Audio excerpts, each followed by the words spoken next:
Olá, gaúchos e gaúchas de todo o Rio Grande. Nessa Semana Farroupilha, eu gostaria de chamar a sua atenção para que possamos desmascarar o mito que identifica como essência do movimento farrapo o caráter antimonárquico e separatista. Isso mesmo, essa visão da história, que foi defendida apenas por alguns dos revoltosos farroupilhas, tem sido equivocadamente difundida há muito tempo como se fosse a única visão, como se fosse a visão predominante do movimento. Cumpre recordar que muitos dos que aderiram à Revolução Farroupilha em 20 de setembro de 1835 não concordaram com a proclamação da República, feita quase um ano depois do início da Revolução, pelo general Antônio de Souza Neto, após a Batalha do Ceival, em 11 de setembro de 1836. Tanto foi assim que o nosso grandioso general Osório, patrono da arma da cavalaria do Exército Brasileiro e que era adepto da causa farroupilha nos primórdios da Revolução, negou-se a prosseguir apoiando o movimento quando ele tornou-se, então, separatista. Na verdade, quem começou a exaltar quase que exclusivamente o caráter separatista da Revolução Farroupilha, em detrimento dos seus propósitos iniciais, foi justamente o prócer do positivismo, o homem que, se dizendo republicano e sendo ferrenho opositor da monarquia, sob o pretexto de querer mais liberdade e republicanismo para os gaúchos, criou, na verdade, um dos regimes mais autocráticos e antirrepublicanos que o Brasil conheceu. Júlio de Castilhos. Os farrapos, que utilizavam o lenço vermelho, tal qual usariam os maragatos anos mais tarde, eram estancieiros, membros do extrato social rural, e haviam constituído as fronteiras como membros da Guarda Nacional, que eram tropas regularizadas pela coroa para manter a ordem. Por meio da atividade pecuária, foram o sustentáculo da economia da província de São Pedro. Não é à toa que o Rio Grande do Sul é até hoje um peso pesado quando se trata da pecuária e do agronegócio. Para quem não sabe,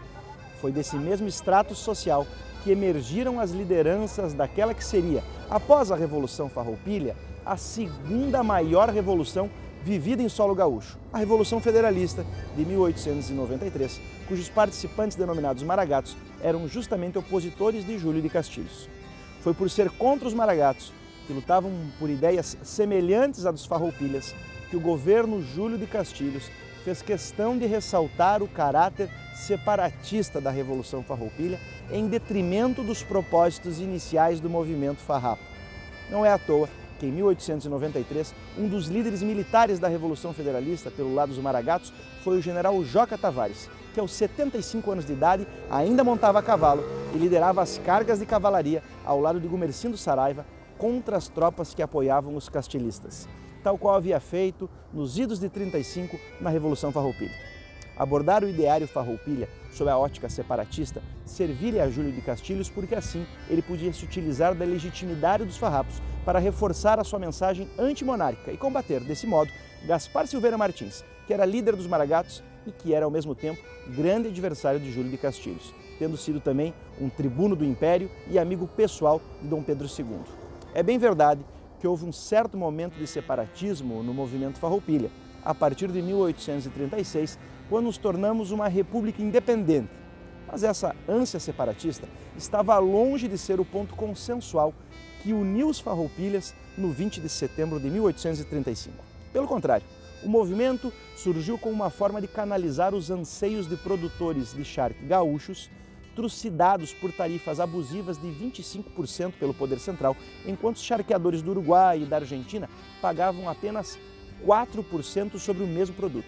A Revolução Farroupilha, cuja oposição ao governo central se parece muito com a oposição que hoje fazemos à vergonhosa centralização federativa e tributária que acomete os estados da federação e que acabavam muitas vezes, como acabam, mendigando recursos e emendas ao governo central, longe de haver sido gerada por oposição à monarquia, pura e simples, foi antes mais uma daquelas revoltas que eclodiram justamente pelos abusos do governo central, comandado pela regência Trina e depois pelo regente Diogo Antônio Feijó. É possível inclusive afirmar que a regência foi um regime muito semelhante ao presidencialismo autocrático que viria a se formalizar sob a República, que apresentava, portanto, os mesmos vícios constatados ao longo da nossa história republicana e federativa, como, por exemplo, a ascendência do poder executivo sobre o poder representativo do parlamento e a diminuição do poder representativo das comunidades locais, em detrimento do poder central. Vejam, o que os charqueadores daquela época, gaúchos que iniciaram a Revolução Farroupilha, buscavam era, na verdade, independência ao governo central. Não como forma de separatismo, mas sim de autonomia, de capacidade de autogoverno, de descentralização, traços característicos da nossa gente, que gosta de correr livre como potro sem dono, como já diz o cancioneiro, e que, portanto, quer mais autonomia para os estados e municípios. Na verdade, os farrapos eram defensores do republicanismo característico da Roma Antiga, tão presente na cultura política portuguesa, herdeira dessa tradição política republicana, sob a roupagem monárquica, que nos legou, por sua vez, com a tradição política da dinastia dos Bragança, os alicerces institucionais para o gozo da liberdade, da representatividade e do fortalecimento da autonomia e do autogoverno por meio de saudáveis instituições políticas e representativas. Não é à toa que muitos autores denominam o regime político do Império do Brasil como uma democracia coroada. Um deles é João Camilo de Oliveira Torres. Os farrapos, para quem não sabe, eram os membros da mesma cepa política que os líderes do Partido Liberal do Império, ao qual pertencera Gaspar Silveira Martins e que mais tarde, fundando o partido de viés republicano e parlamentarista denominado Federalista, que contava com a adesão de líderes como Gumercindo Saraiva, Joca Tavares, Barros Cassal e outros, faria oposição ao Partido Republicano Rio-Grandense, comandado por Júlio de Castilhos, aqui do Monumento.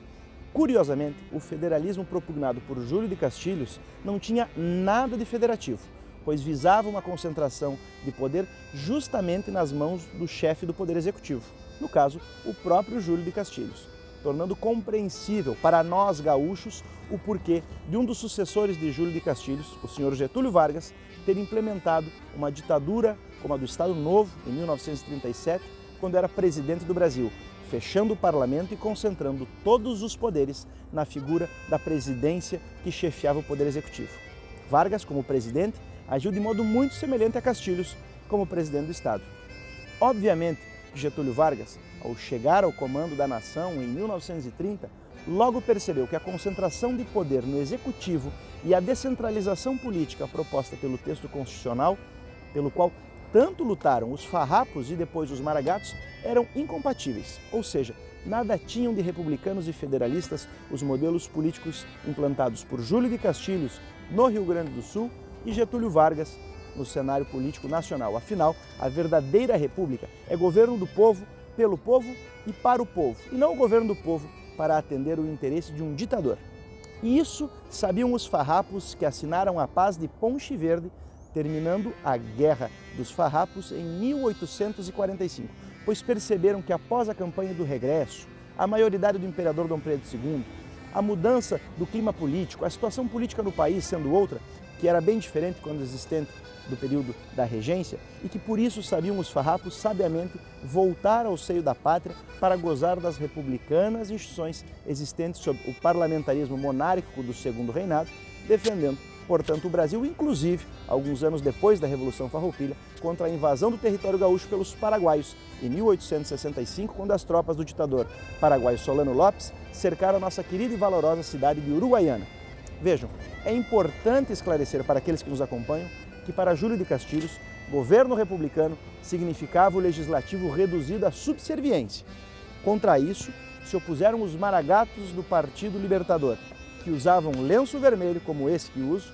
e esse desprezo à representatividade e à voz do povo gaúcho, demonstrado por Júlio de Castilhos, de certa forma, era algo semelhante ao que pensava talvez o regente Feijó nos meses que antecederam a Revolução Farroupilha, já que ele também desprezou os apelos dos gaúchos para obter maior competitividade no mercado do charque, algo semelhante ao que os gaúchos de hoje enfrentam no setor arrozeiro, por exemplo, negando, portanto, lá do seu palacete no Rio de Janeiro, a possibilidade dos gaúchos daquela época, por meios legais e institucionais, de encontrarem uma alternativa à opressão econômica exercida pelo governo central contra os produtores do Rio Grande do Sul. E foi por isso, meus amigos, que não tiveram escolha os farrapos, se não pegarem em armas.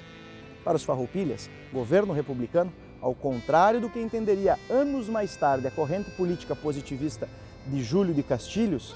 era um governo com parlamento forte, um governo cujo parlamento deve ter a representatividade fortalecida. E é a isso que nós devemos nos deter para compreender a importância do movimento farrapo para a história do Rio Grande do Sul.